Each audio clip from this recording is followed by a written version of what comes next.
Chapter 51. The Spirit Spout.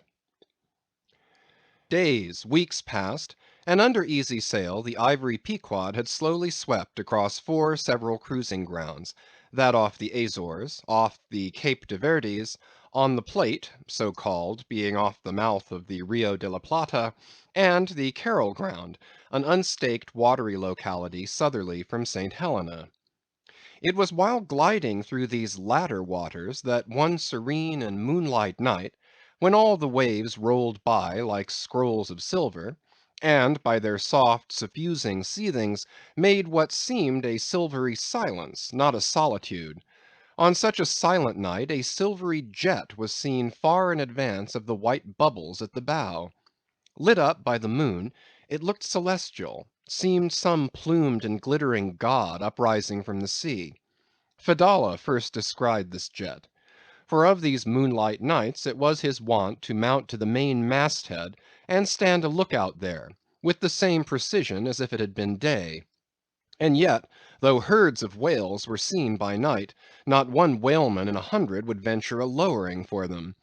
You may think with what emotions, then, the seamen beheld this old Oriental perched aloft at such unusual hours, his turban and the moon companions in one sky. But when, after spending his uniform interval there for several successive nights without uttering a single sound; when, after all this silence, his unearthly voice was heard announcing that silvery moonlit jet, every reclining mariner started to his feet, as if some winged spirit had lighted in the rigging, and hailed the mortal crew. "There she blows!" Had the trump of judgment blown, they could not have quivered more; yet still they felt no terror, rather pleasure; for though it was a most unwonted hour, yet so impressive was the cry, and so deliriously exciting, that almost every soul on board instinctively desired a lowering. Walking the deck with quick side‐lunging strides, Ahab commanded the t'gallant sails and royals to be set, and every stunsail spread. The best man in the ship must take the helm. Then, with every masthead manned, the piled up craft rolled down before the wind. The strange, upheaving, lifting tendency of the taffrail breeze, filling the hollows of so many sails, made the buoyant, hovering deck to feel like air beneath the feet, while still she rushed along, as if two antagonistic influences were struggling in her, one to mount direct to heaven, the other to drive yawingly to some horizontal goal. And had you watched Ahab's face that night, you would have thought that in him also two different things were warring. While his one live leg made lively echoes along the deck, every stroke of his dead limb sounded like a coffin tap. On life and death this old man walked. But though the ship so swiftly sped, and though from every eye, like arrows, the eager glances shot, yet the silvery jet was no more seen that night. Every sailor swore he saw it once, but not a second time. This midnight spout had almost grown a forgotten thing, when some days after, lo! at the same silent hour, it was again announced; again it was descried by all; but upon making sail to overtake it, once more it disappeared as if it had never been. And so it served us night after night, till no one heeded it but to wonder at it. Mysteriously jetted into the clear moonlight, or starlight, as the case may be, disappearing again for one whole day, or 2 days, or 3, and somehow seeming at every distinct repetition to be advancing still further and further in our van, this solitary jet seemed forever alluring us on. Nor, with the immemorial superstition of their race, and in accordance with the preternaturalness, as it seemed, which in many things invested the Pequod, were there wanting some of the seamen who swore that whenever and wherever descried, at however remote times, or in however far apart latitudes and longitudes, that unnearable spout was cast by one self same whale, and that whale Moby Dick. For a time there reigned, too, a sense of peculiar dread at this flitting apparition, as if it were treacherously beckoning us on and on, in order that the monster might turn round upon us, and rend us at last in the remotest and most savage seas. These temporary apprehensions, so vague but so awful, derived a wondrous potency from the contrasting serenity of the weather, in which, beneath all its blue blandness, some thought there lurked a devilish charm, as for days and days we voyaged along, through seas so wearily, lonesomely mild, that all space, in repugnance to our vengeful errand, seemed vacating itself of life before our urn-like prow. But at last, when turning to the eastward, the Cape winds began howling around us, and we rose and fell upon the long, troubled seas that are there; when the ivory-tusked Pequod sharply bowed to the blast, and gored the dark waves in her madness, till, like showers of silver chips, the foam flakes flew over her bulwarks; then all this desolate vacuity of life went away, but gave place to sights more dismal than before. Close to our bows, strange forms in the water darted hither and thither before us, while thick in our rear view flew the inscrutable sea ravens; and every morning, perched on our stays, rows of these birds were seen, and, spite of our hootings, for a long time obstinately clung to the hemp, as though they deemed our ship some drifting, uninhabited craft, a thing appointed to desolation, and therefore fit roosting place for their homeless selves. And heaved, still unrestingly heaved the black sea, as if its vast tides were a conscience, and the great mundane soul were in anguish and remorse for the long sin and suffering it had bred. Cape of Good Hope, did they call you? Rather Cape Tormentoso, as called of yore; for long allured by the perfidious silences that before had attended us, we found ourselves launched into this tormented sea, where guilty beings transformed into those fowls and these fish, seem condemned to swim on everlastingly, without any haven in store, or beat that black air without any horizon; but calm, snow white, and unvarying, still directing its fountain of feathers to the sky, still beckoning us on from before. The solitary jet would at times be descried.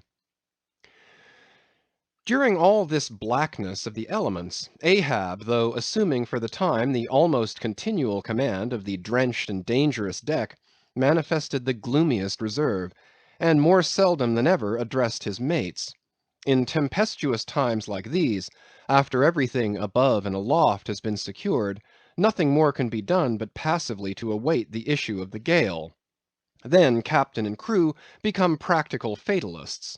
So, with his ivory leg inserted into its accustomed hole, and with one hand firmly grasping a shroud, Ahab for hours and hours would stand gazing dead to windward, while an occasional squall of sleet or snow would all but congeal his very eyelashes together.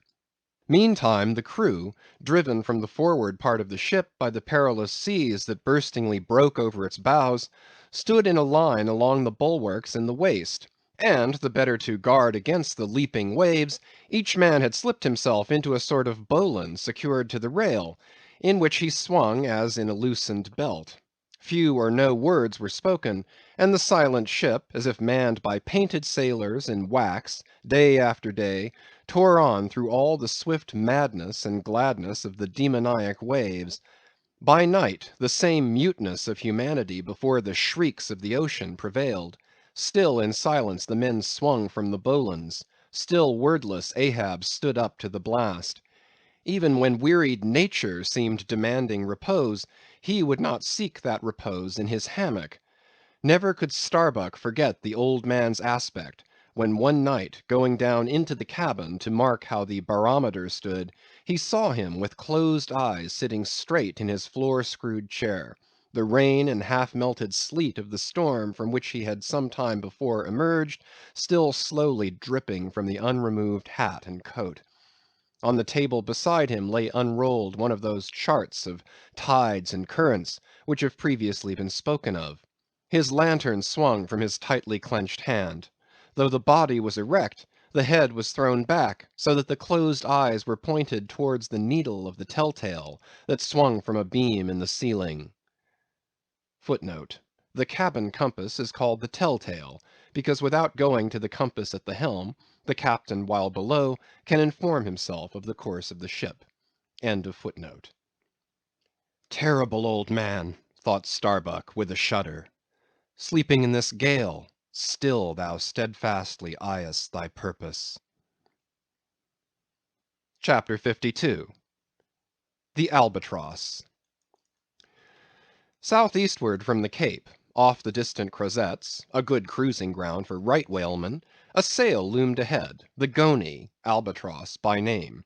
As she slowly drew nigh, from my lofty perch at the foremast head I had a good view of that sight so remarkable to a tyro in the far ocean fisheries, a whaler at sea and long absent from home. As if the waves had been fullers, this craft was bleached like the skeleton of a stranded walrus. All down her sides this spectral appearance was traced with long channels of reddened rust, while all her spars and her rigging were like the thick branches of trees furred over with hoar frost. Only her lower sails were set. A wild sight it was to see her long bearded lookouts at those three mastheads. They seemed clad in the skins of beasts, so torn and bepatched the raiment that had survived nearly 4 years of cruising.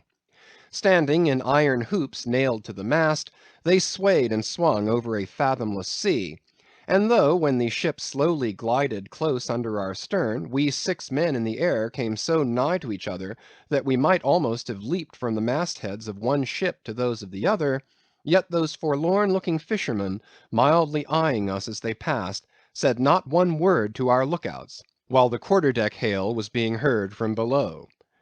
"Ship ahoy! Have ye seen the white whale?" But as the strange captain, leaning over the pallid bulwarks, was in the act of putting his trumpet to his mouth, it somehow fell from his hand into the sea; and the wind now rising amain, he in vain strove to make himself heard without it. Meantime his ship was still increasing the distance between. While in various silent ways the seamen of the Pequod were evincing their observance of this ominous incident at the first mere mention of the white whale's name to another ship, Ahab for a moment paused. It almost seemed as though he would have lowered a boat to board the stranger, had not the threatening wind forbade. But taking advantage of his windward position, he again seized his trumpet, and knowing by her aspect that the stranger vessel was a Nantucketer, and shortly bound home, he loudly hailed, "Ahoy there! This is the Pequod, bound round the world. Tell them to address all future letters to the Pacific Ocean. And this time 3 years, if I am not home, tell them to address them to—" At that moment the two wakes were fairly crossed, and instantly, then, in accordance with their singular ways, shoals of small harmless fish, that for some days before had been placidly swimming by our side, darted away with what seemed shuddering fins, and ranged themselves fore and aft with the stranger's flanks.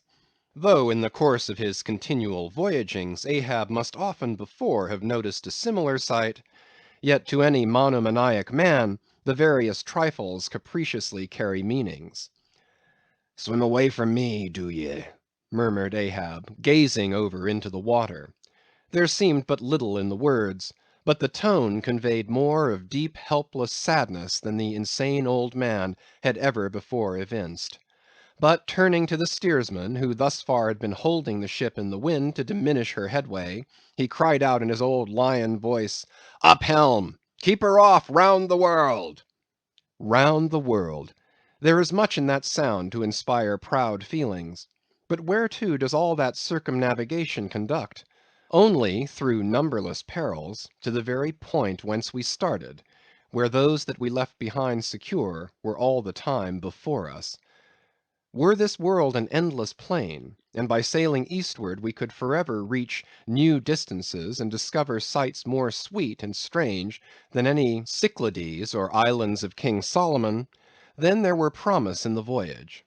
But in pursuit of those far mysteries we dream of, or in tormented chase of that demon phantom that, some time or other, swims before all human hearts, while chasing such over this round globe, they either lead us on in barren mazes, or midway leave us whelmed.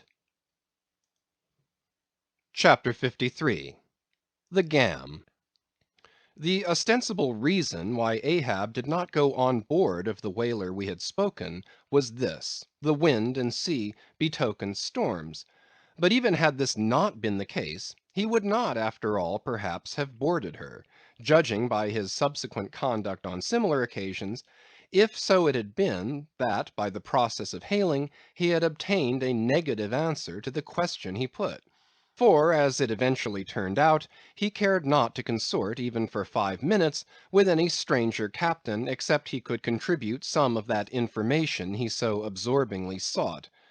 But all this might remain inadequately estimated, were not something said here of the peculiar usages of whaling vessels when meeting each other in foreign seas, and especially on a common cruising ground.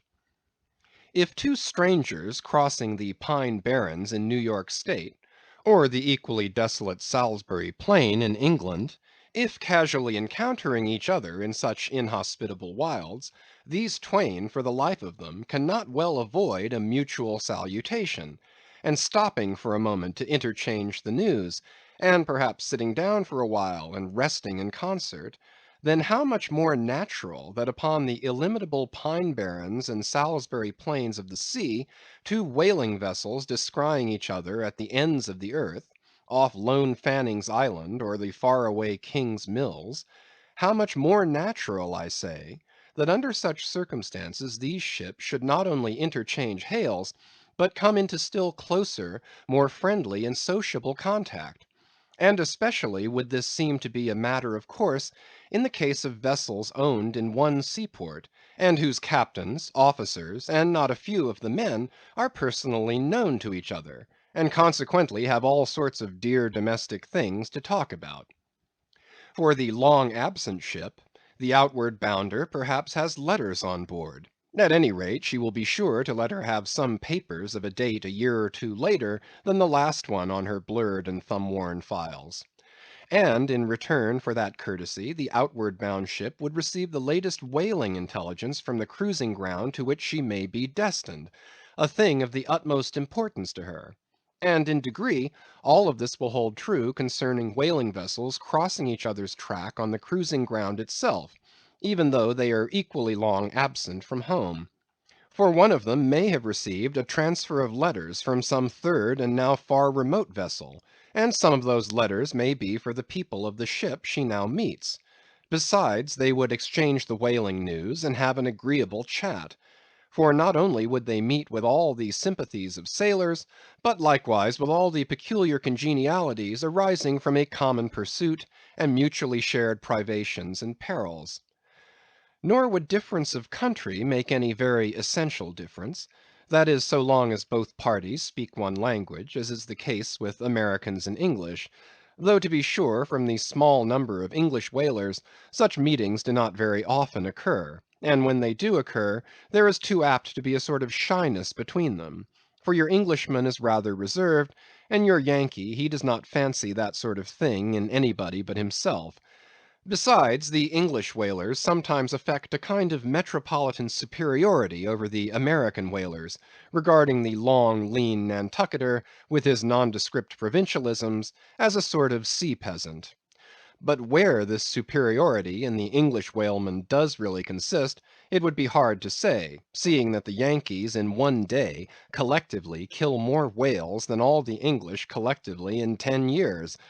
But this is a harmless little foible in the English whale hunters, which the Nantucketer does not take much to heart; probably because he knows he has a few foibles himself. So then, we see that of all ships separately sailing the sea, the whalers have most reason to be sociable; and they are so. Whereas some merchant ships crossing each other's wake in the mid-Atlantic will oftentimes pass on without so much as a single word of recognition, mutually cutting each other on the high seas like a brace of dandies in Broadway, and all the time indulging, perhaps, in finical criticism upon each other's rig. As for men of war, when they chance to meet at sea, they first go through such a string of silly bowings and scrapings, such a ducking of ensigns, that there does not seem to be much right down hearty good will and brotherly love about it at all. As touching slave ships meeting, why they are in such a prodigious hurry, they run away from each other as soon as possible.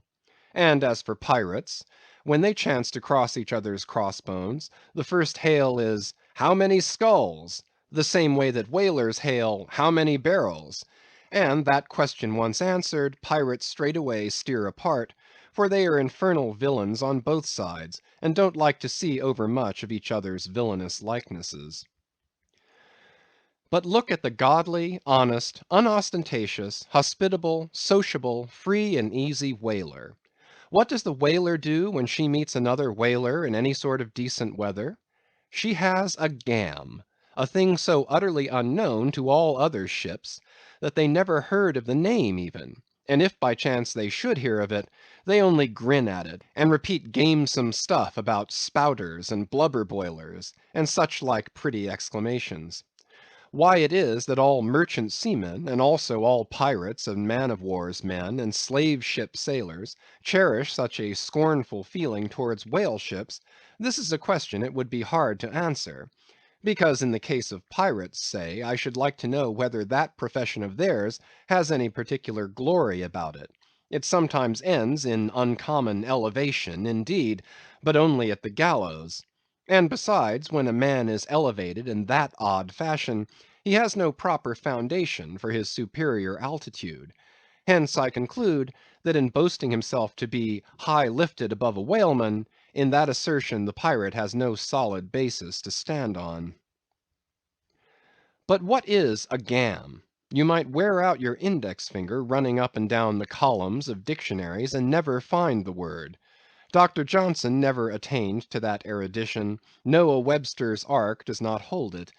Nevertheless, this same expressive word has now for many years been in constant use among some 15,000 true-born Yankees. Certainly it needs a definition, and should be incorporated into the lexicon. With that view, let me learnedly define it. Gam, noun, a social meeting of two or more whale ships, generally on a cruising ground, when, after exchanging hails, they exchange visits by boat's crews, the two captains remaining for the time on board of one ship, and the two chief mates on the other. There is another little item about gamming which must not be forgotten here. All professions have their own little peculiarities of detail; so has the whale fishery. In a pirate, man of war, or slave ship, when the captain is rowed anywhere in his boat, he always sits in the stern sheets on a comfortable, sometimes cushioned seat there, and often steers himself with a pretty little milliner's tiller decorated with gay cords and ribbons. But the whale boat has no seat astern, no sofa of that sort whatever, and no tiller at all. High times, indeed, if whaling captains were wheeled about the water on castors, like gouty old aldermen in patent chairs. And as for the tiller, the whale boat never admits of any such effeminacy; and therefore, as in gamming a complete boat's crew must leave the ship, and hence as the boat's steerer or harpooneer is of that number, that subordinate is the steersman upon the occasion, and the captain, having no place to sit in, is pulled off to his visit all standing like a pine tree. And often you will notice that being conscious of the eyes of the whole visible world resting on him from the sides of the two ships, this standing captain is all alive to the importance of sustaining his dignity by maintaining his legs. Nor is this any very easy matter; for in his rear is the immense projecting steering oar hitting him now and then in the small of his back, the after oar reciprocating by rapping his knees in front. He is thus completely wedged before and behind, and can only expand himself sideways by settling down on his stretched legs; but a sudden violent pitch of the boat will often go far to topple him, because length of foundation is nothing without corresponding breadth. Merely make a spread angle of two poles, and you cannot stand them up. Then, again, it would never do in plain sight of the world's riveted eyes; it would never do, I say, for this straddling captain to be seen steadying himself the slightest particle by catching hold of anything with his hands. Indeed, as token of his entire, buoyant self‐command, he generally carries his hands in his trousers pockets; but perhaps being generally very large, heavy hands, he carries them there for ballast. Nevertheless, there have occurred instances, well authenticated ones too, where the captain has been known for an uncommonly critical moment or two, in a sudden squall, say, to seize hold of the nearest oarsman's hair, and hold on there like grim death.